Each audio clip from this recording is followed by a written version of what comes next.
Good morning, Mr. Kukuski. Good morning, Your Honor. Is your client going to Zoom in with you or from a different location? I believe she's in a different location. She'd be in her hometown of Marquette.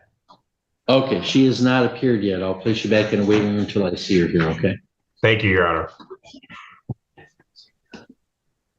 Let's go off. Right away, courtroom logistics matter more than people realize. If a defendant doesn't appear, especially during a virtual hearing, it can instantly change the judge's mood. And trust me, judges are not fans of technical hide-and-seek first impressions. Already in play. All right, good morning. We're back on the record in the 53rd Circuit Court for the County of Sheboygan. We are providing public access both in the courtroom and also online. And next, continuing in our morning docket, we have a sentencing in People of the State of Michigan versus Brandon McCrum.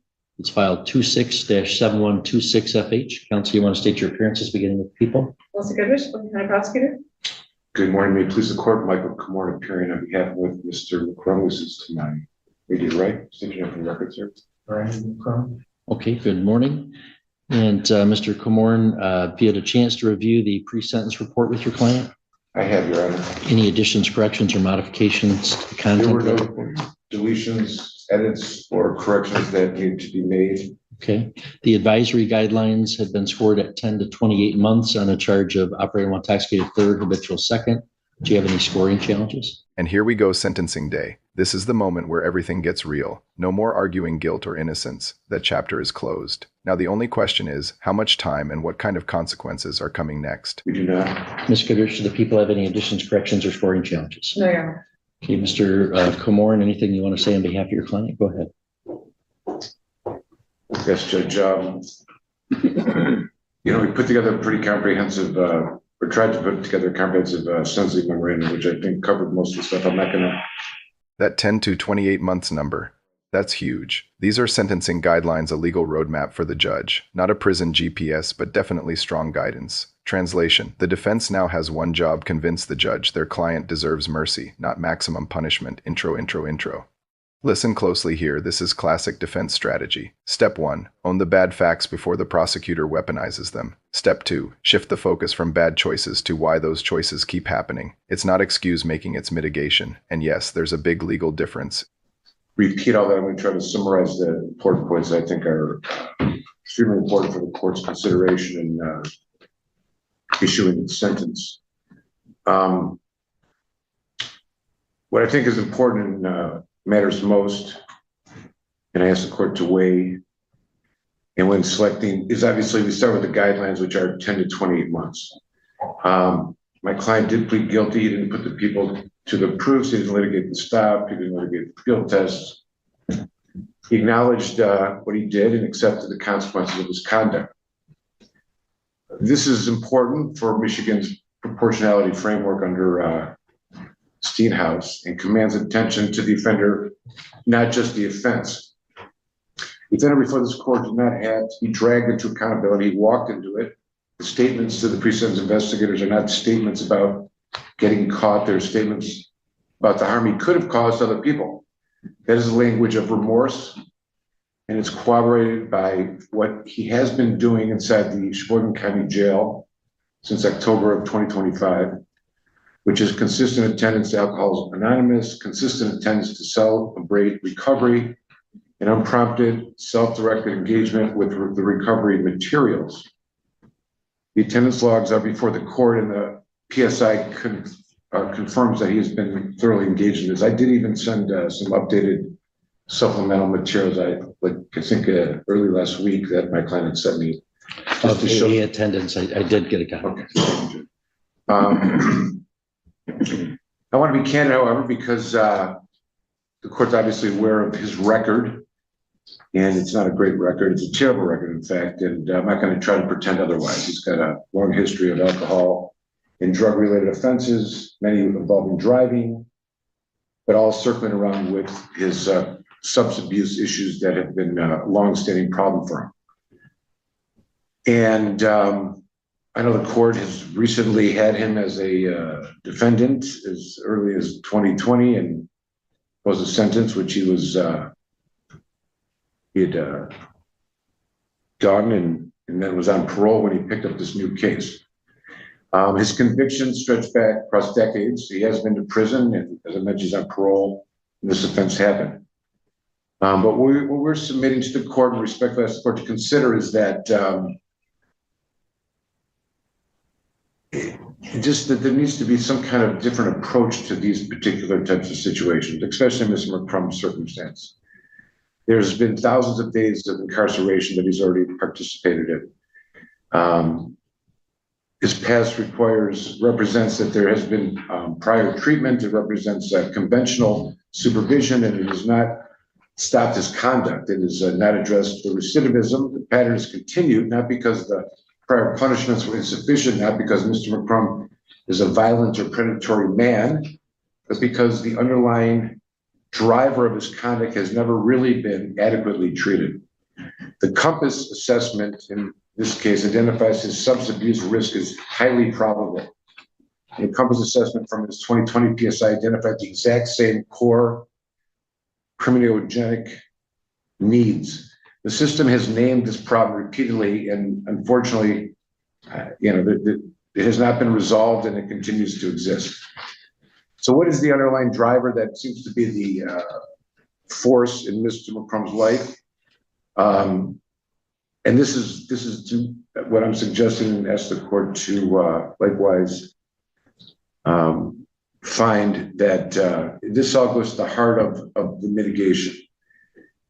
This substance abuse disorder that Mr. McCrum has was not developed in adulthood. He developed it as a child in a home shaped by parental alcoholism and chronic conflict between his parents. The environment by itself is documented in the clinical literature as significant adverse childhood experiences that is only part of the picture. When Mr. McCrum was 5 or 6 years old, he was also sexually molested by an older cousin, a teenager, 15, 16 years old, over a period of several months one summer. He has reported that abuse consistently and across 3 separate pre-sentence investigations spanning 15 years from 2011, 2020, and again, at this last PSI that was prepared. The agent in the 2020 PSI specifically recorded that Mr. McCrum identified that abuse as a trigger for his continued alcohol use and criminal behavior. And this is not a strategic, convenient disclosure made on the eve of sentencing. It's been something that's been consistent within his pre-sentence reports, something that he's reported and is identified when exploring his issues over and over again over a long period of time. He began drinking at the age of 8, and by 17 or 18 was drinking heavily. That's not a recreational pattern.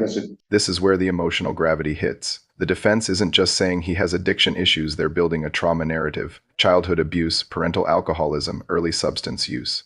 They're asking the court to see the person behind the record. And honestly, this is where sentencing gets uncomfortable, because punishment and compassion start colliding. Child medicating pain he had no language for and no tools to address.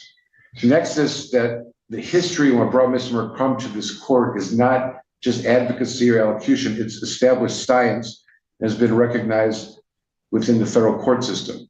The adverse childhood experience studies published by, and I mentioned this in my memorandum, Felidi and colleagues in the American Journal of Preventive Medicine, as far back as 1998, established a dose-response relationship between childhood trauma and adult substance use disorders. Mr. McCrum experienced multiple categories of those adverse experiences, both parental alcoholism and childhood abuse. The Substance Abuse and Mental Health Services Administration, in its treatment improvement protocols number 57, has documented how that early trauma alters the developing brain, the stress response system, the prefrontal cortex, the very neurological architecture of impulse control. The National Institute on Drug Abuse classifies addiction as chronic, relapsing brain disease that frequently reports multiple treatment episodes. And also referenced in our memo is Dr. Kanzian's self-medication hypothesis, published in the Harvard Review of Psychiatry, describes precisely the pattern documented in Mr. McCrum's life: substance used to numb the unbearable. This is not novel science. It's not defense theory invented for the court. This is the Sixth Circuit holding in Hodge versus Clappett, 136 F 4th, 648, 2025, expressly recognizing that the established links between the effects of childhood trauma and long-term psychiatric and behavioral difficulties, including criminality. The Second Circuit in Sawyer, U.S. versus Sawyer and U.S. versus Caesar has recognized that extreme childhood abuse contributing to the offense may warrant a lower sentence. I'm not asking the court to import federal sentencing doctrine into Michigan law. I'm asking the court to recognize that the mainstream judicial concept here that documented childhood trauma. This part? Extremely smart lawyering. Defense counsel is basically saying, Judge, I'm not asking for sympathy, I'm asking for consistency with established legal principles. When attorneys start citing appellate cases like this, they're not storytelling anymore, they're handing the judge legal cover to sentence lower. Matters of sentencing fits squarely within Michigan's proportionate framework under Milborn and Steenhouse. Proportionality requires attention to the offender, not just the offense. The offender before this court is a man whose severe substance use disorder is rooted in documented childhood sexual abuse and parental alcoholism trauma that has never been treated. During his periods of incarceration, he has done some treatment. He's completed a remarkable amount of programming. The 2020 PSI documented an extraordinary array of it. He engages, he participates. What has been missing is the continuity of care directed at the root cause rather than the surface symptoms.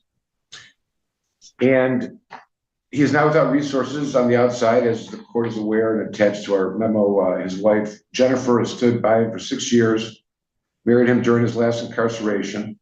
His stepson is in the home and adores him. His wife has identified employment opportunities and treatment providers in Bowling Green, Ohio, approximately 15 minutes from the residence. The home plan is documented in the PSI. The support is real, it is verified, and it is ready to be implemented. We're not asking the court, Your Honor, to ignore the record or the history of Mr. McCrum's crimes that he's pled guilty to. We're just asking to recognize that when you look at the number of convictions and a man who's,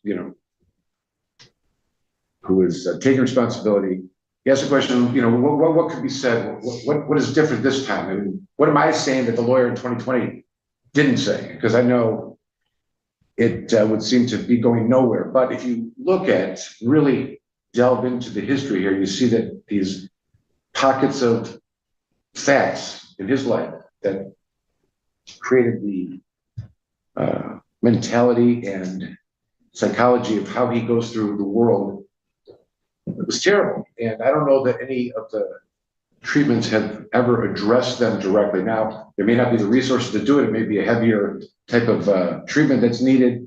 But when we ask that question, what is different? How does he keep doing this? Hasn't he learned? What kind of punishment are we giving that's going to make him stop? And the courts over the years have given him all that's available, including prison, over and over again. And clearly he's going to go back and have to deal with the parole violation, the tail, and whatever is involved with that. But as he stands here today, if we're really looking at trying to be, following the guidance of our courts in terms of philosophy of sentencing in Milborn and Steenhouse, we can look and try to address the. And here's the million-dollar question. If prison hasn't worked after all these years, why would more prison suddenly fix it now? That's the defense's entire thesis. Rehabilitation versus repetition, accountability versus actual change. And honestly, what would you do if you were the judge? Recidivism issue, which clearly is prison is not the answer for that, but look beyond that as to what exists here that we could maybe impact or effectuate that's going to make him turn around or at least not continue to drink and drive. Clearly he's got a substance abuse issue, but that's not always the core of the problem. This goes deeper, I think, and it's documented within his history, and he has spoken about it over and over again.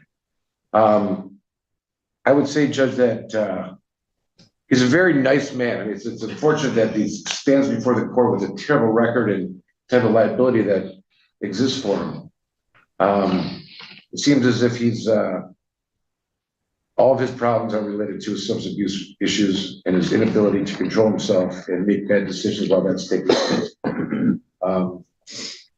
Obviously, I think substance abuse is something that a person has to decide themselves that they don't want to do it anymore. But in order to do that, they have to have the grounded tools that sometimes require some deeper reflection into his psychology and his background that, all the science leads to that, you're going to have someone with that kind of background history. This is what the data shows in terms of the type of behavior that's going to come out of that environment that they're brought up in and the way that they're going to cope with stress and challenges in their life. I'm not making excuses for him. He's pleading guilty. He knows what his liability is. He knows he's going back to prison under parole violation, Judge. The guidelines are, we know what the guidelines are, and the recommendation of the PSI is, I believe, 2 years to 5 years. He doesn't get any credit, obviously, because he's on parole. I'd ask you to consider that as well. But Judge, we're asking the court for a sentence that will address these concerns that I raised and not just send him back and expect change from him just going to prison. I do want to mention one other thing, Judge, somewhat unrelated. He is, and it's outlined in the pre-sentence report, he is on a sex offender registry list. Plot twist. Just when you think this is strictly an OE sentencing, the sex offender registry issue enters the chat, and legally this matters because registry status can affect housing, employment, supervision, basically everything about re-entry. The judge's response here is important, I may agree, but I may not have jurisdiction. Translation. Right argument, wrong courtroom. And the probation department has identified that he was registered with the Michigan Sex Offender. It is on page, the evaluation plan, page 1 of the first page of that. But the offender was registered with the Michigan Sex Offender registration on 6/13/2011.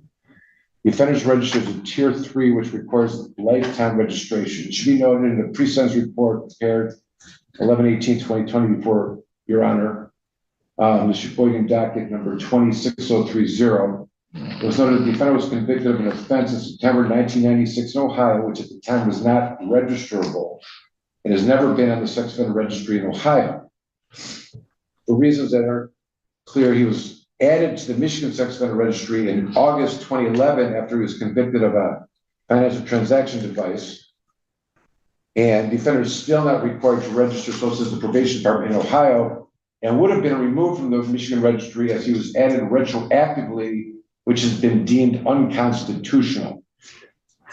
I don't know what, I'm asking the court got this case before. I don't know that there was ever an active case in Michigan that resulted in a conviction and placement on the registry. It seemed obviously it's from something in 1996. Yeah, in 1996, Ohio, I think it was an offense that the 2011 would have been a recapture provision. Right.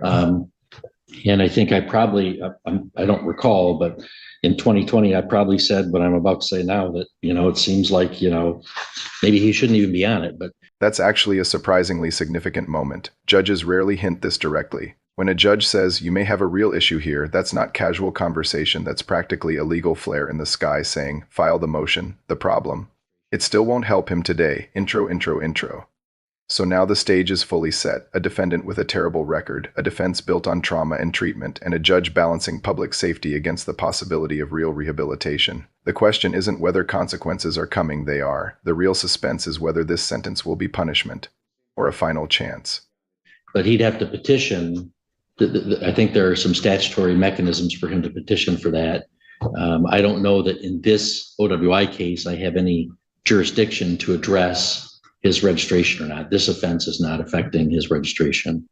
But that may be something that he may want to consider filing, either a motion under the statute or some kind of declaratory action, or I don't know.